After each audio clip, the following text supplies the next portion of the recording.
Buenos días, Venezuela. Bienvenidos todos a este su espacio. La Fuerza de la Unión, una tribuna abierta de la sociedad democrática venezolana para compartir con todos ustedes, más allá de cualquier distingo puntual, partidista o ideológico, la angustia, la preocupación, la justa indignación por lo que ocurre en nuestro país y también la certeza, la confianza, la esperanza, trabajando juntos y que remando unidos en la misma dirección, seremos capaces de construir la Venezuela de trabajo y de respeto, la Venezuela con alimentos y con medicinas, la Venezuela con democracia y con libertad, que todos necesitamos y que ciertamente todos merecemos. La Fuerza de la Unión es una presentación de frigoríficos NIS, el placer de la carne, en la planta baja del mercado municipal de Chacao. Este miércoles 7 de octubre, inundado de informaciones de diversos signos, las informaciones nacionales llama mucho la atención las que están surgiendo desde Amazonas, el estado de abandono en que están nuestros hermanos indígenas es realmente deplorable. Si es difícil la situación en los sectores populares,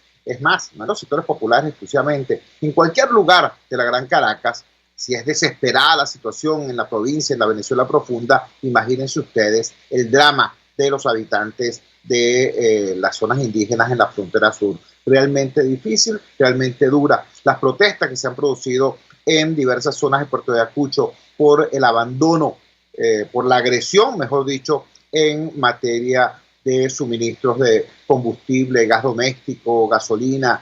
Recuerden ustedes que en esos parajes es fundamental la navegación fluvial para poder estar en contacto con alimentos y medicinas. Bueno, todo eso es un severo problema. También la información internacional, lo que está ocurriendo con el señor Trump, que sale del hospital y llama a la gente no a cuidarse, sino a no tenerle miedo al coronavirus, al COVID-19, y se quita de manera desafiante la mascarilla, el tapabocas, en vez de instar a la población a usarlo.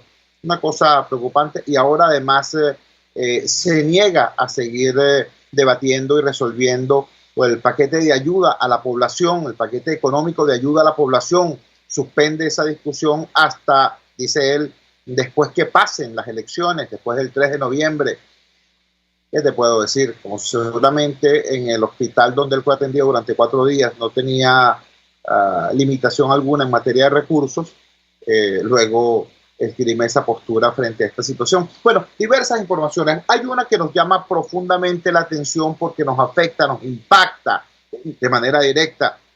El Consejo de Derechos Humanos de la Organización de Naciones Unidas aprobó ampliar el mandato de la Comisión de Verificación para Venezuela. Recuerden ustedes que el informe de esta comisión generó un hondo impacto en toda la opinión pública planetaria a propósito del tema de lo que esta comisión determinó eran delitos de lesa humanidad que se estarían perpetrando en Venezuela.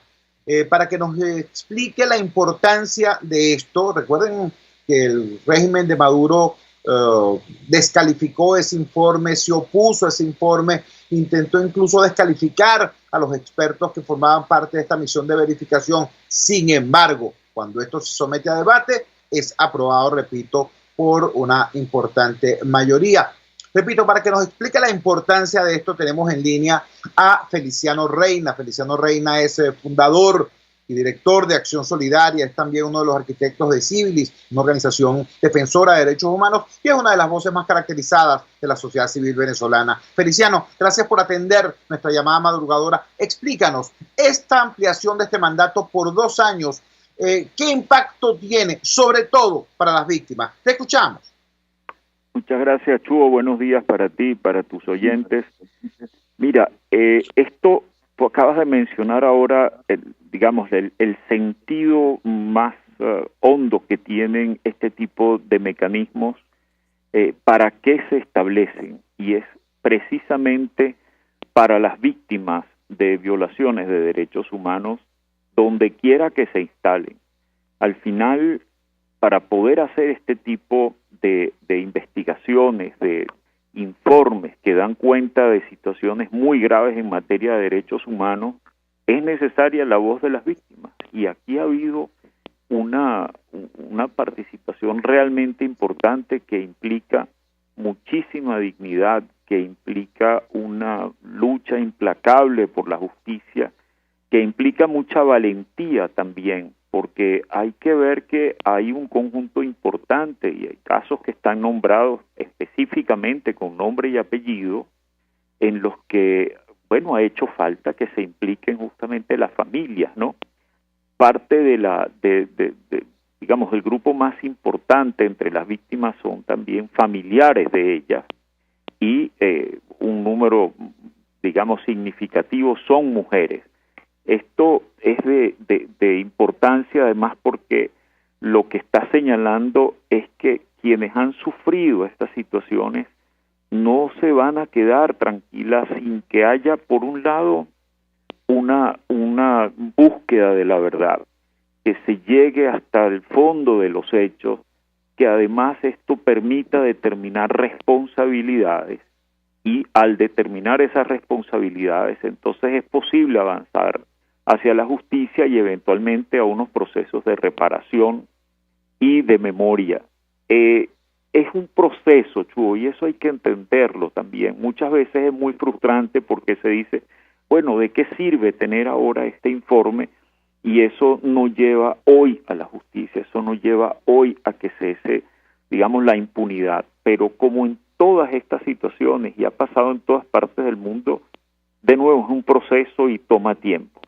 La resolución es muy importante porque, como decías ahora, no solamente por un lado está ratificando el mandato a la misión de determinación de hechos, lo hace por 2 años, sino que además está estableciendo que en caso de que no haya cooperación con la misión y además con la oficina de la alta comisionada, eso también está en el mandato aprobado ayer en esta resolución, entonces podría más bien nombrarse ya como el órgano máximo de investigación, que es la Comisión de Investigación.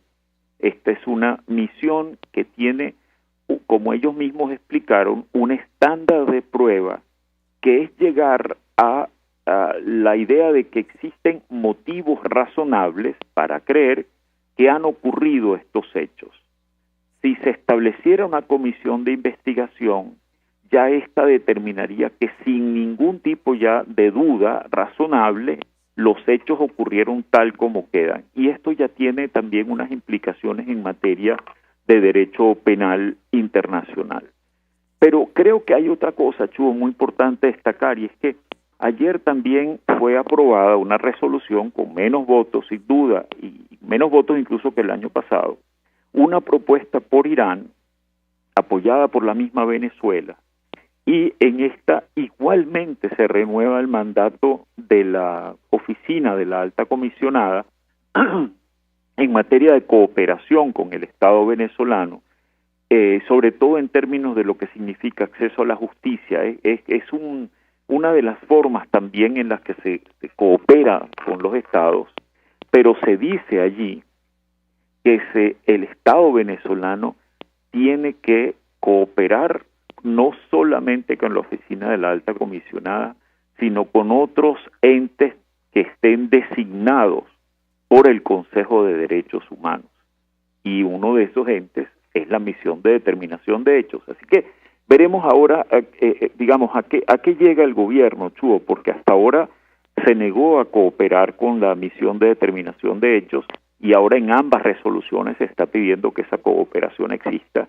Y sobre todo, de nuevo, volviendo al principio, la idea es poder estar del lado de las víctimas y llegar en esta materia tan seria donde se están denunciando violaciones de derechos humanos digamos, de manera sistemática, generalizada, llegar a esa verdad que es imperativa, pues.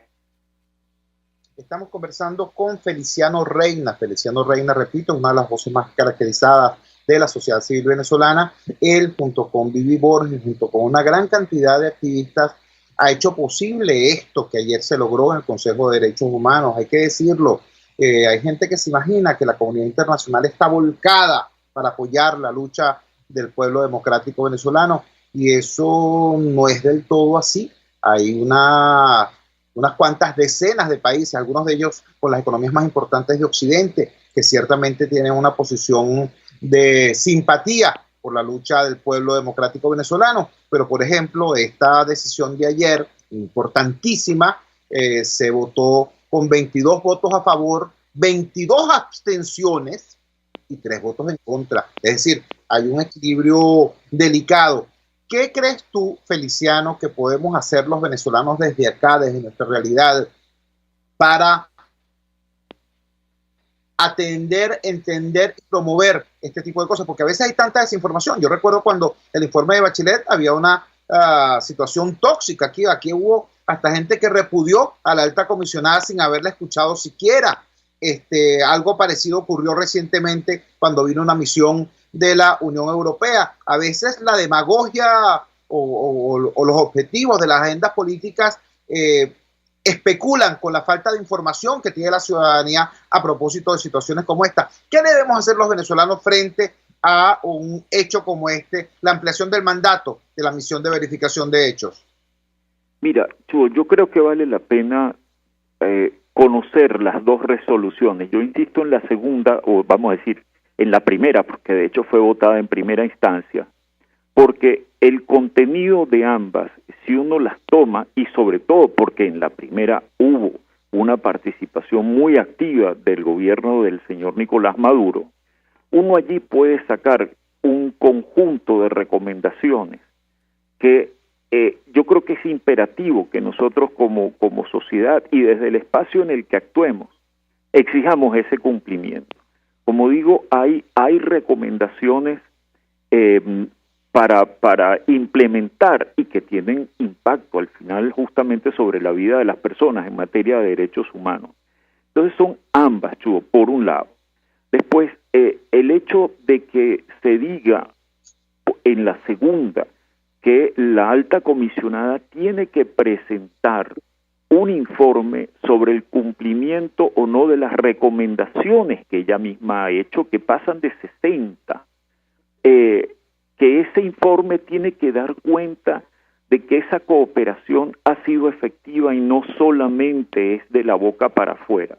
Eso también tiene mucha importancia. Y por otro lado están las mismas recomendaciones de la misión de determinación de hechos, y esas recomendaciones van camino justamente a impedir la impunidad en estas situaciones tan graves. Yo creo que hay que meterse en las recomendaciones, primero en las resoluciones y en sus recomendaciones, y hacerles un seguimiento, digamos, sostenido e ir reclamando que se cumplan. Es realmente digamos, una de las cosas que tenemos a mano para poder hacer de estas resoluciones no solamente un papel y saber que fueron aprobadas y que hubo todo un trabajo detrás de ellas, sobre todo nuevamente de las víctimas, sin duda de organizaciones que las hemos acompañado, de medios de comunicación, también de otros actores que han estado allí presentes desde distintos, digamos, espacios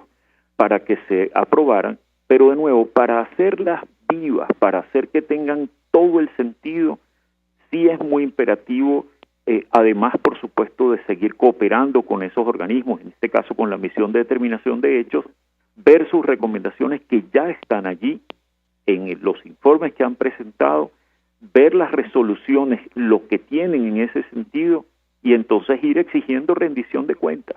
Al final, digamos, tenemos allí una herramienta muy potente para exigir esa rendición de cuentas y para estar permanentemente exigiendo que lo que allí está planteado se cumpla. Feliciano, te agradecemos inmensamente que nos hayas regalado estos minutos esta madrugada del miércoles 7 para darnos esta información tremendamente valiosa, sobre todo porque determina pues lo que debe ser la conducta, la actitud de la ciudadanía y de las ONG venezolanas frente a esta resolución, frente a este recurso, a este nuevo recurso para el trabajo y para la lucha. Muy buenos días, Feliciano. Gracias a ti, Chu. Feliciano Reina, director y fundador de Acción Solidaria, la ONG, una ONG venezolana que tiene un trabajo de muchísima calidad y muchísima profundidad en el auxilio a las personas que empezaron trabajando con los pacientes de VIH y ahora dedican su atención a los pacientes de muchas otras, apoyar a los pacientes de muchas otras patologías. Es también fundador de Civilis, una organización de promoción y defensa de los derechos humanos, y nos estaba explicando esto. Yo quiero que quede muy claro, en primer lugar, que no se trata de un tema de política internacional, una cosa aérea por allí, volátil, un asunto de titulares y de notas de prensa. No vale, esto es un logro fundamental de esas personas que no tienen voz, de esas personas que muchas veces no tienen ni rostro, de las víctimas y sus familiares. Ya el gobierno dijo que no iban a aceptar, que estaban rechazando la comisión de verificación. Sabemos que esa postura jaquetona, pendenciera, tiene muy corto vuelo, porque como nos acaba de explicar Feliciano Reina, no se trata simplemente de una resolución, sino de un conjunto de instrumentos que terminan atenazando al gobierno y obligándolo a desarrollar posturas más congruentes con los principios internacionales. Ahora, eso depende de que el ciudadano lo exija. Eso depende de que el venezolano acá sobre el terreno exija sus derechos y exija el cumplimiento de estas resoluciones, lo cual a su vez determina que las ONG tengamos una responsabilidad muy grande en lo que es la pedagogía social sobre qué son estas resoluciones, qué dicen exactamente, cómo comprometen al Estado venezolano y cómo los ciudadanos tenemos que exigir su cumplimiento. Vamos a la siguiente pausa comercial y ya regresamos con muchísimo más de La Fuerza. La fuerza es la unión. Usted escucha Unidad, la fuerza es la unión, con Chuo Torrealba por RCR 750 AM. Sintonícenos a través de Periscope, @RCR750, la radio que se ve. Ellos sí que no saben nada. Y así nos va. El espacio donde se tocan los temas más candentes de interés político y nacional. Y así nos va. En este programa, la picardía y el humor inteligente son los protagonistas. Pura cabilla. Lara y Hernández descosen y revelan los secretos más oscuros del acontecer político. Y así nos va. De lunes a viernes a las 4 de la tarde. Por RCR 750 AM. En la crisis se encuentran las oportunidades. Aquí en Sin Estrés se las mostramos con invitados especiales que nos regalan sus experiencias por una Venezuela mejor. Cada tarde, de lunes a viernes a las 3, desde el emprendimiento, la educación, la salud y el entretenimiento. Por nuestra calidad de vida se nos hace necesario tomar un respiro del agobio diario, dedicar unos minutos a la salud mental y emocional para vivir sin estrés. Sin Estrés, de lunes a viernes a las 3 de la tarde, por RCR 750, la radio que se ve. Ellos sí que no saben nada. Y así nos va. El espacio donde se tocan los temas más candentes de interés político y nacional. Y así nos va. En este programa, la picardía y el humor inteligente son los protagonistas. Pura cabilla. Lara y Hernández descosen y revelan los secretos más oscuros del acontecer político. Y así nos va. De lunes a viernes a las 4 de la tarde. Por RCR 750 AM. Moisés Naim en Efecto Naim. Hola, soy Moisés Naim desde Washington. Conéctese a rcr.tv. También nos puede seguir por @Efecto Naim en Twitter. Y estamos en Facebook y en Instagram. Y no olvide que puede disfrutar todos los contenidos del programa cuando usted quiera, suscribiéndose a nuestro canal de YouTube. Nos vemos en la radio. Los miércoles y viernes a las 7 de la noche. Solo por RCR 750 AM. Opinión, ideas en debate. Usted escucha a Chuo Torrealba en Unidad, la fuerza es la unión, por RCR. Regresamos a La Fuerza es la Unión y lo hacemos con un tema que es extremadamente delicado. Me refiero a un instrumento pseudo legal planteado por el señor Nicolás Maduro Moros ante la instancia equivocada. Ustedes recuerdan que el gobierno había dicho que la ANC, la Asamblea Nacional Constituyente, la irrita Asamblea Nacional Constituyente, ya había renunciado a la idea misma de diseñar, definir, redactar una nueva constitución. Prácticamente entró en un marasmo ese órgano que ciertamente desde su espuria elección su irregular funcionamiento y esa tragicómica definición final diciendo, bueno, que una Asamblea Nacional Constituyente no iba a ser una constitución. Eso es algo así como decir, mira, yo fabriqué un carro, pero no va a rodar. Te regalé un televisor, pero no lo puedes prender. Bueno, una Asamblea Nacional Constituyente que no hace constitución. Después de haber enterrado la Asamblea Nacional Constituyente de esa manera, el régimen la exhuma para escuchar este planteamiento hecho por Nicolás Maduro en relación a una supuesta ley antibloqueo. Aquí hicimos una alerta temprana en este programa porque en un ambiente de extrema polarización, generalmente lo que dice un extremo polarizado es despreciado, desoído, desatendido por el otro sector del país. Es decir, vamos a plantearlo con muchísima más claridad. Casi que cualquier cosa que diga Maduro, hay mucho más de medio país, casi el 80% de los venezolanos que en lugar de escucharlo, lo rechazan de manera automática y dicen, eso es paja, eso es mentira, eso no sirve. Y dijimos, cuidado, alerta con eso, porque este gobierno no cumple ninguna de sus promesas, pero sí cumple todas sus amenazas. Dijimos, ojo con eso que está ocurriendo allí. Bueno, tuvimos acá hace varios días una entrevista extremadamente reveladora al respecto con la doctora Rocío San Miguel. La doctora Rocío San Miguel exponía cómo el articulado del proyecto de ley antibloqueo presentado por Nicolás Maduro implicaba muy graves violaciones al texto constitucional, planteaba una habilitación amplísima al gobierno de Maduro, lo facultaba para enajenar bienes de la República, para pactar contrataciones con terceros en la sombra, en silencio, en lo oscuro, sin ningún tipo de control, en medio ya no de la opacidad, sino de la más total oscuridad. Bueno, eso pretende hacerlo legal, esa fulana ley antibloqueo. También las personas que integran la organización no gubernamental Acceso a la Justicia hicieron un alerta público en relación a ese tema. Bueno, este rechazo no se circunscribe a la academia o a la posición política. Incluso dentro del ámbito del oficialismo hay severas críticas a este documento.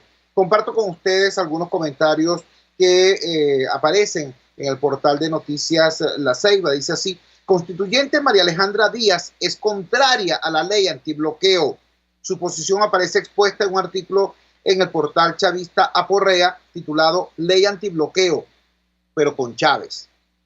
También nos dice este mismo resumen de noticias: ex vicepresidente Elías Jagua plantea lo siguiente: recomiendo la publicación oficial de la propuesta de ley contra el bloqueo, la discusión televisada del mismo y la aprobación artículo por artículo. Cuidado que ninguno de estos sea contrario al espíritu y letra de nuestra Constitución bolivariana. Bueno, esta es una manera civilina de plantear su rechazo a esta ley, por cuanto prácticamente todo su articulado implica una diferencia notable, una violación más bien del texto y el espíritu constitucional.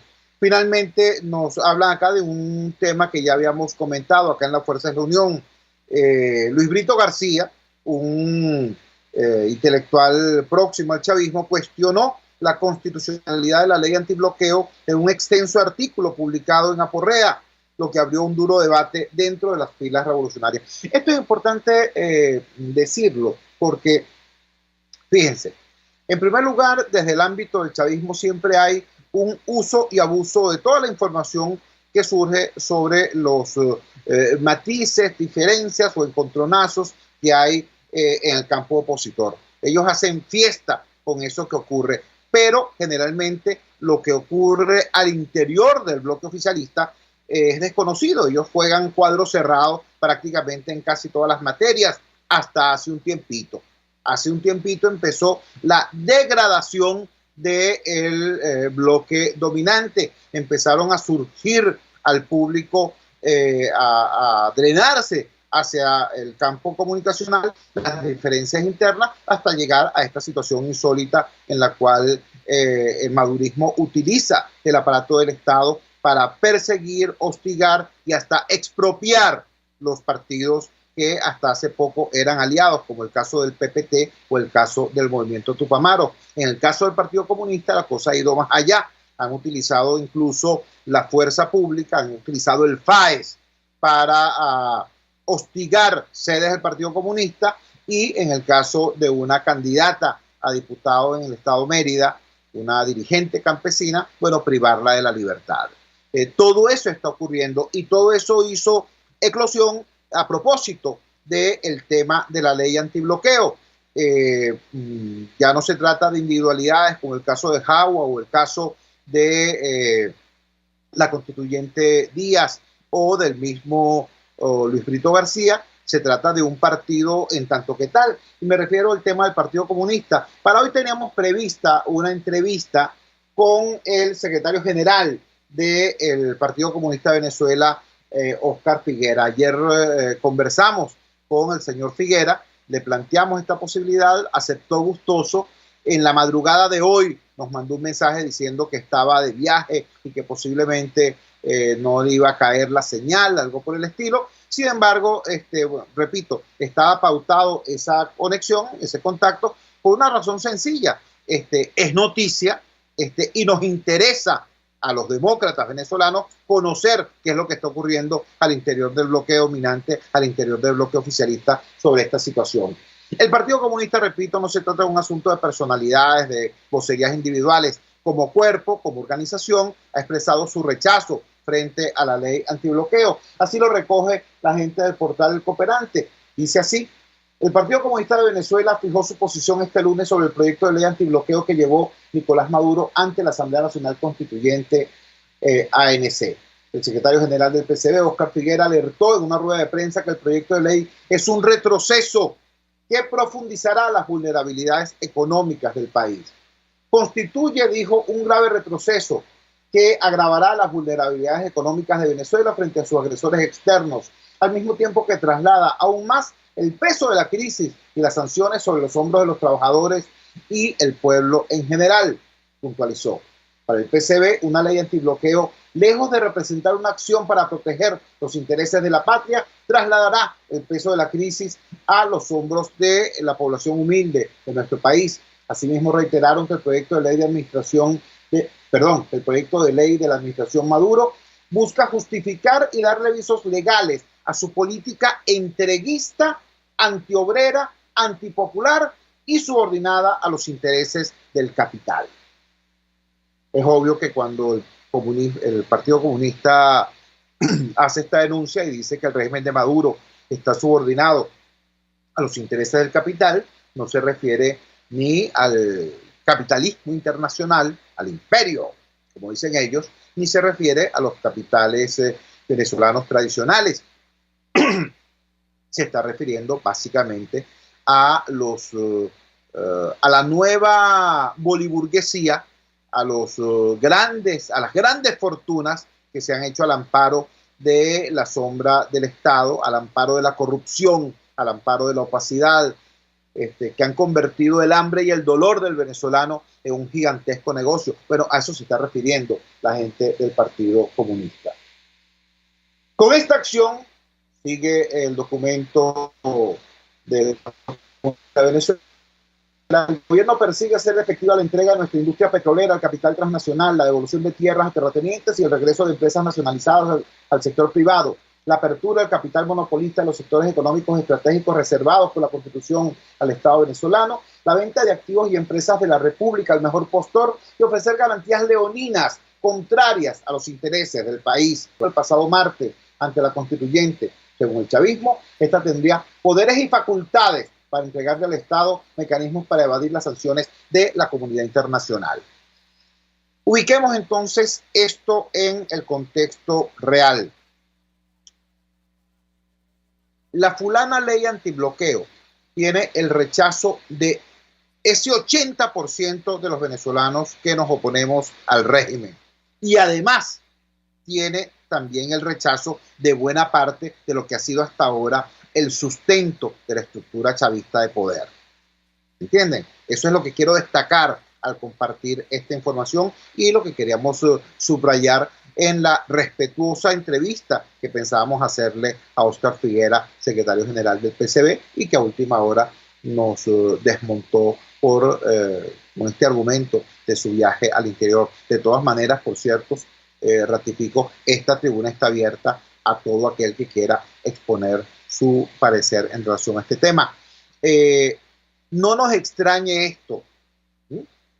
Repudiamos la ley antibloqueo por razones muy distintas, pero coincidimos en el repudio. Nosotros, los demócratas, decimos, viola la Constitución, permite, promueve y supuestamente legaliza la opacidad, los negocios oscuros, los negocios hechos en trastienda, con los bienes de todos, con la vida y el futuro de todos.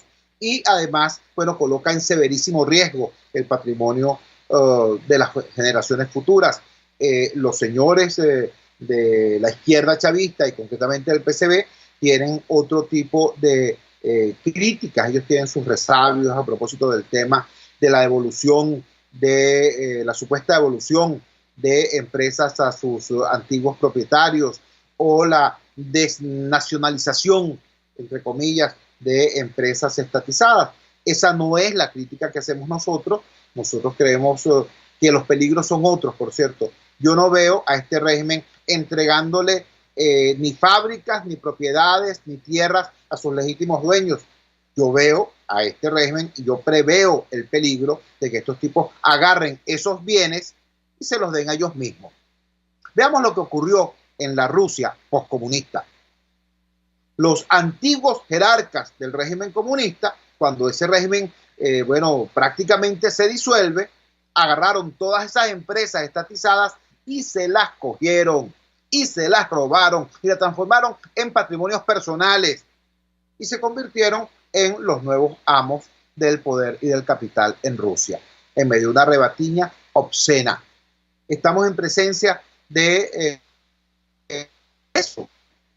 Es una posibilidad, pero repito, nuestra crítica a la ley antibloqueo es de una calidad distinta a la crítica que hacen, por ejemplo, las personas del PCB. Lo importante, lo sustantivo, es que coincidimos en enfrentar ese peligro que es la llamada ley antibloqueo presentada por Nicolás Maduro Moros. Vamos a la siguiente pausa comercial y ya regresamos con muchísimo más de La Fuerza. La Fuerza es la unión. Les estamos presentando Unidad, la fuerza es la unión, solo por RCR 750 AM. Puedes seguirnos en nuestras redes sociales. En Twitter, @RCR750, la radio que se ve. RCR 750 AM, porque lo bueno une.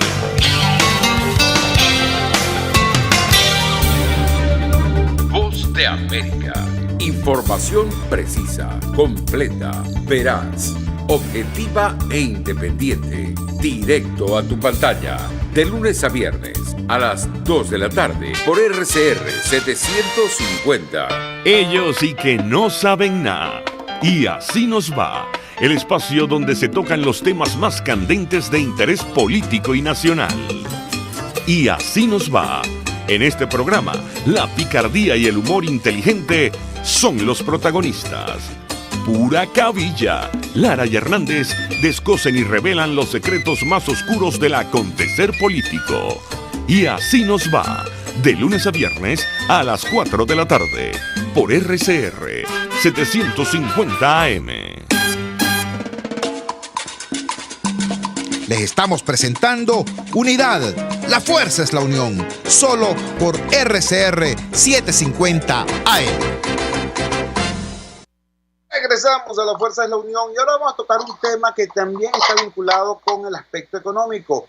La Fundación Petróleo por Venezuela, Oil for Venezuela, emitió en días pasados, en horas recientes, una serie de mensajes en la red social Twitter donde advertía que los activos de la República en el exterior van a ser fundamentales en un eventual proceso futuro de reconstrucción de la economía nacional, pero que hay una situación compleja con estos activos. Hay noticias de alguna forma contradictorias. Por un lado, se conoció ayer que el gobierno norteamericano extendió la protección sobre Citgo hasta el 19 de enero del año 2021, es decir, por lo menos hasta el 19 de enero del año 2021 no podría ser enajenada la propiedad de Citgo para dar satisfacción a los tenedores de bonos, a los acreedores de la República que están detrás de ese activo para hacer efectiva sus derechos, sus acreencias. Pero por otro lado hay una noticia de signo contrario, la resolución de un tribunal londinense que admite una apelación hecha por el Banco Central de Venezuela dirigido por el régimen de Maduro Moros, y entonces nuevamente coloca el oro venezolano en Londres en peligro de ser manejado por el régimen. Como ven ustedes, una noticia en un sentido, otra noticia en otro, y por eso es importante que busquemos opinión experta que nos oriente sobre qué habría que hacer para disminuir esos peligros, para incrementar la certeza sobre el manejo y uso de esos activos de la República de Venezuela en el exterior. Buscando ese criterio experto, tenemos en línea al economista Francisco Rodríguez, precisamente director fundador de la Fundación Petróleo por Venezuela. Francisco, gracias por atender nuestra llamada madrugadora. Por favor, explícanos entonces cuál es tu mirada sobre este asunto ciertamente complejo. Te escuchamos. Buenos días. Muy buenos días, Chugo. Un saludo a todos. Sí, efectivamente es un tema bastante complejo. Fíjate que en cierto sentido lo que está pasando en Inglaterra y en Estados Unidos, a pesar de que son dos sistemas distintos, no es tan disímil. Lo que ocurrió en Inglaterra fue lo siguiente, que la Corte de Apelaciones, había primero una Corte de primera instancia que le había dado al gobierno del Guaidó control sobre los recursos del oro venezolano en el Banco de Inglaterra, que son aproximadamente 2.000 millones de dólares. Bueno, resulta que la Corte de Apelaciones revisó esa sentencia en base a una apelación del régimen de Maduro, y la sentencia original había dicho, bueno, aquí hay un gobierno de Venezuela y el gobierno que se reconoce es el gobierno de Guaidó, y por lo tanto es el gobierno que tiene la capacidad, que tiene la titularidad. Y lo que dijo la Corte de Apelaciones es, bueno, ya va, aquí en realidad tenemos una imprecisión por parte del gobierno de Inglaterra, porque aquí nosotros tenemos un reconocimiento de derecho del gobierno de Guaidó, pero no necesariamente un reconocimiento de hecho, porque en Inglaterra el embajador que el gobierno de Inglaterra sigue reconociendo es el embajador de Maduro.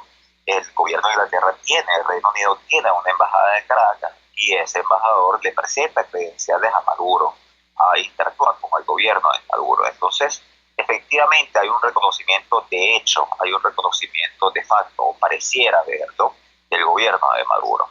Como eso no está claro ante la Corte, entonces la Corte le va a devolver la pregunta al Ejecutivo y le va a decir, bueno, aclárenos ustedes a quién ustedes reconocen como gobierno de hecho. ¿Reconocen a Guaidó como gobierno de hecho o reconocen a Maduro como gobierno de hecho?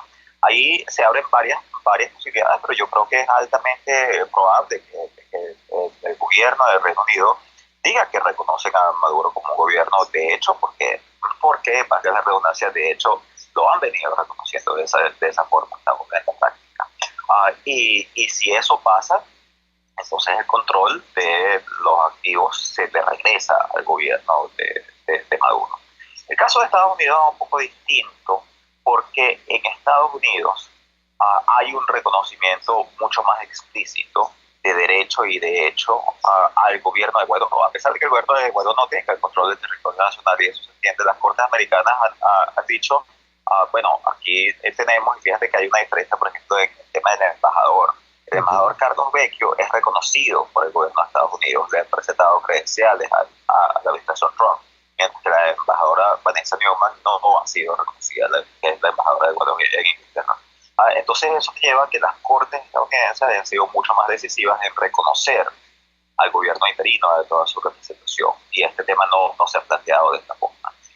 Pero sin embargo, el tema sigue siendo válido, e incluso en las Cortes Cortes Americanas, en otros casos, como el caso de PDVSA 2020, se ha reconocido temas como, bueno, que con ser el ejecutivo, pero qué poder judicial se reconoce, porque la Asamblea Nacional dice que invalidó al bono PDVSA 20, pero sin embargo la Asamblea Nacional es un poder, pero otro poder es el poder judicial, y la misma Corte de Inglaterra trae ese tema, dice, bueno, pero si se nombra a la Junta Directiva del Banco Central en la Asamblea Nacional, nosotros está bien que reconozcamos al Ejecutivo, reconocemos a la Asamblea Nacional, puede ser, pero si los actos de esa Asamblea fueron invalidados por el Tribunal Supremo, entonces quiere decir que no son válidos. Entonces son temas muy, muy complejos vistos desde una jurisdicción externa, donde también hay que entender que las Cortes Internacionales no necesariamente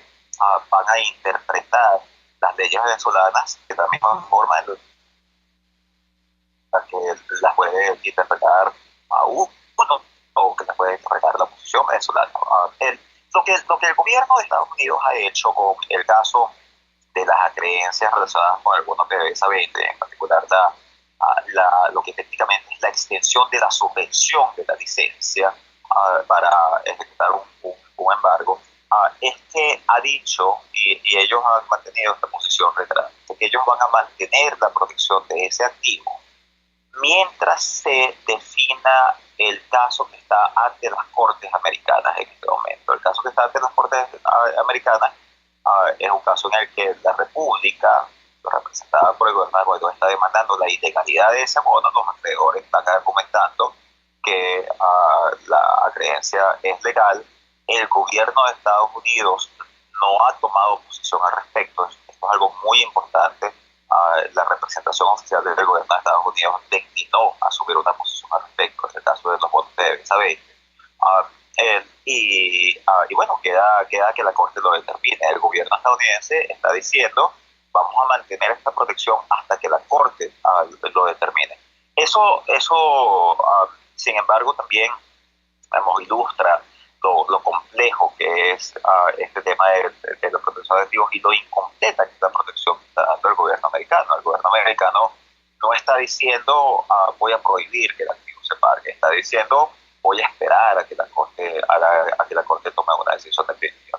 Esa es la razón por la que nosotros en un documento, la Fundación Petróleo Progreso, en un documento que nosotros publicamos hace un par de días, hemos señalado la necesidad de, dentro de un esquema de repensar todo el régimen de sanciones para Venezuela y de aprobar muchas más exenciones humanitarias genuinas, también hemos planteado la necesidad de reformar este tema de la protección de activos para que haya una protección de activos mucho más explícita, como se hizo en el caso de Irak. En vez de esta cuestión de licencias de 30 días o de 90 días que se extienden y que son parciales, simplemente que se dicte una orden ejecutiva que proteja los activos venezolanos hasta que se pueda definir y se pueda resolver la crisis venezolana de forma que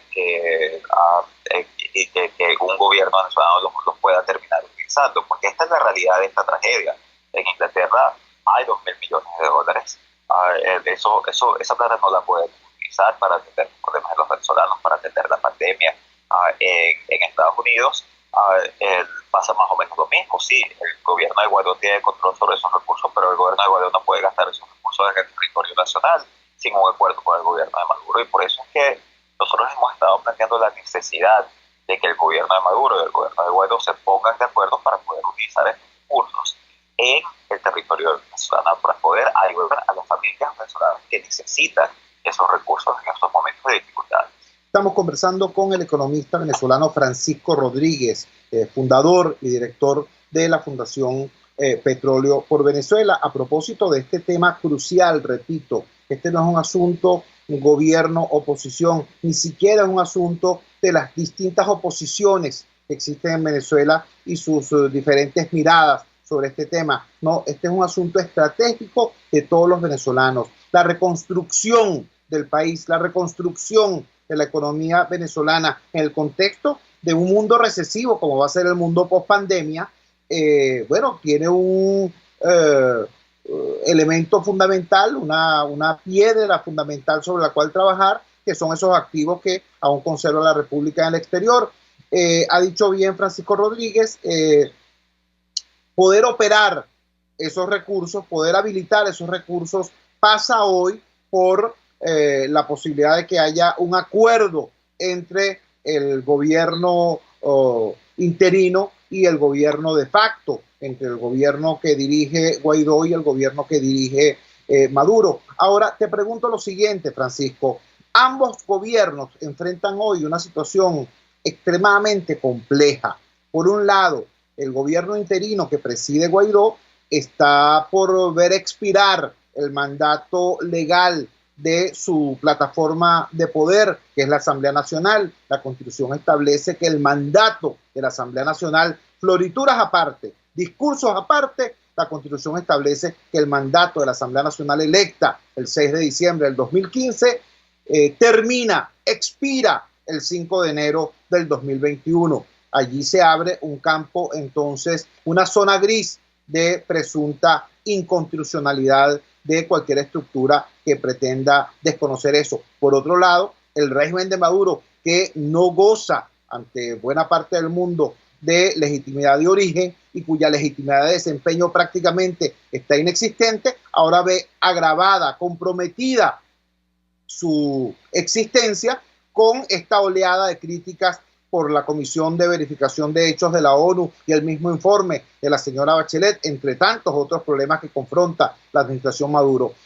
Redondeo, ante ese panorama, antes el problema, o hasta ahora el problema, es que estos gobiernos se pusieran de acuerdo, pero en meses tendremos a ambos gobiernos experimentando una situación de ilegitimidad más profunda que la que tienen hoy. ¿Cuál es el panorama entonces? Sí, efectivamente, yo creo que se va a abrir un panorama incluso más complejo ya, porque ya hay que digamos, poner en este mapa que es el resultado de las elecciones estadounidenses, porque es muy posible, las encuestas en este momento están indicando que el candidato demócrata Joe Biden está arriba por aproximadamente unos 8 o 9 puntos, una ventaja mucho mayor que las encuestas le daban a Hillary. Hay que recordar que Hillary Clinton ganó el voto popular en Estados Unidos, perdió el colegio electoral, pero la ventaja que Biden tiene en este momento es significativamente mayor, es como unos 4 o 5 puntos mayor que la que tenía Hillary en las encuestas en este momento. Y bueno, eso también quiere decir que muy posiblemente tú tengas una administración estadounidense que va a seguir apoyando a la oposición venezolana, pero que sin embargo iba a seguir siendo crítica del gobierno de Maduro, pero que probablemente va a buscar, y ya sus principales representantes lo han dicho, van a buscar un acercamiento con Europa en términos de una política exterior común. Y fíjate que en el caso de Europa, su política exterior ha sido muy distinta. Europa impone sanciones personales, pero no sanciones económicas. Europa ha trazado una línea muy clara de no apoyar medidas que le puedan hacer daño a los venezolanos. Europa también, por el mismo criterio de la practicalidad, dice, reconocemos a Guaidó de derecho, pero en la realidad entendemos que Maduro está en control de la situación y por lo tanto, si queremos tener un embajador y queremos tener alguien que represente a nuestro país y que pueda interactuar con Venezuela, tiene que interactuar con el régimen que tiene el poder de verdad.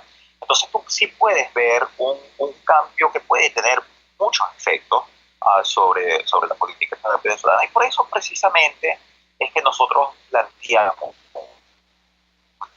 la necesidad de que en ciertos temas exista una voz de Venezuela que vaya más allá de este conflicto político y que nosotros le podamos decir a la comunidad internacional, sí, aquí hay un conflicto entre el gobierno y la oposición, ese conflicto no se ha resuelto, pero hay ciertos temas en los que nosotros hemos podido llegar a acuerdos parciales, acuerdos para ayudar a los venezolanos a solventar su situación, y uno de ellos es el manejo de recursos. Entonces, que se pueda constituir, y nosotros hemos planteado un planteamiento, mira, que nosotros hicimos ya hace aproximadamente un año, justamente la propuesta de Petróleo por Venezuela, el acuerdo petrolero humanitario, está por cumplir un año en este momento, y nosotros sabíamos cuando le decimos que esta propuesta iba a tomar tiempo, pero esta propuesta ahora cobra relevancia, es una forma de ir a la comunidad internacional y de decirle, Sí, en Venezuela hay un conflicto político, pero como país nosotros debemos esta propuesta para atender el problema humanitario, para que la comunidad internacional nos permita acceder a esos recursos y nos permita utilizarlos, por ejemplo, para darle a cada familia venezolana un subsidio de $100 al mes mientras se mantiene la cuarentena y mientras la gente no puede ir a trabajar y se tiene que quedar en su casa, para poder compensarlos con las pérdidas económicas, para poder comprar medicinas, para poder comprar vacunas, que se desarrolle una vacuna que sea adecuada, para poder traer bienes esenciales a nuestro país. Nosotros nos tenemos que poner de acuerdo. Aquí tenemos que darnos cuenta, y esto va más allá de las simpatías, y te lo digo, siempre te lo he dicho, yo me considero opositor, yo considero que Juan Guaidó es el presidente legítimo de Venezuela. A mí me gustaría que la oposición prevaleciese, y que prevaleciese más que la oposición, la democracia en Venezuela. Pero una cosa es lo que uno quiere y otra cosa es la realidad, y lo que pasa es que esta realidad está afectando muy fuertemente a los ciudadanos. Entonces vamos a buscar soluciones viables, factibles, soluciones para el aquí y ahora, soluciones que no estén basadas en suponer que se va a resolver la crisis, una crisis política que no sabemos cuándo se va a resolver, porque la gente tiene necesidades que no pueden esperar hasta ese momento de una resolución humanitaria. Francisco, te agradecemos enormemente que nos hayas regalado estos minutos esta madrugada del miércoles 7 de octubre, que nos hayas dado tu criterio, que es valioso no solamente por su fortaleza, por su robustez profesional, por tu mirada como economista, sino porque además se atreve a decir cosas que los actores políticos convencionales piensan pero callan, o dicen en privado pero callan en público. Muchas gracias por la valentía. Un gran abrazo, buenos días. Gracias a ti, un gran abrazo. Era el economista Francisco Rodríguez, economista venezolano, fundador y director de la Fundación Petróleo por Venezuela. Llegamos al final de nuestro programa. Trabajamos bajo la dirección de Jaime Nestares, al frente de los controles estuvo César Arteaga. Para usted, este es su amigo, comunicador popular, activista social, ciudadano en lucha por la democracia y por la libertad, Jesús Chúo Torrealba. La Fuerza de la Unión fue una presentación de Frigoríficos NIS, el placer de la carne, ubicado en la planta baja del mercado de Chacao. Cuídense mucho, sabemos que estamos en esta cosa rara que llama el gobierno una semana de amplitud, ¿cómo es que le llaman ellos? De elasticidad, y ahora además le ponen una palabreja adicional llamada plus, pero usted y yo sabemos que el virus es mucho más serio que el gobierno. El virus no se toma semanas de vacaciones, el virus sigue atacando y el gobierno, el Estado venezolano sigue siendo incapaz de atender los requerimientos que en materia sanitaria tiene la población en general y sobre todo la población con menos recursos. Por eso, independientemente de toda la hojarasca, de toda la habladera del régimen y sus acólitos, usted, por favor, en atención a la realidad, en atención a su familia, cuídese mucho, cuídese más que ayer y mañana cuídese más que hoy. Nos vemos el próximo jueves acá en La Fuerza de la Unión. Muy buenos días, hasta mañana. RCR presentó Unidad, la fuerza es la unión, con Chúo Torrealba, solo por RCR 750.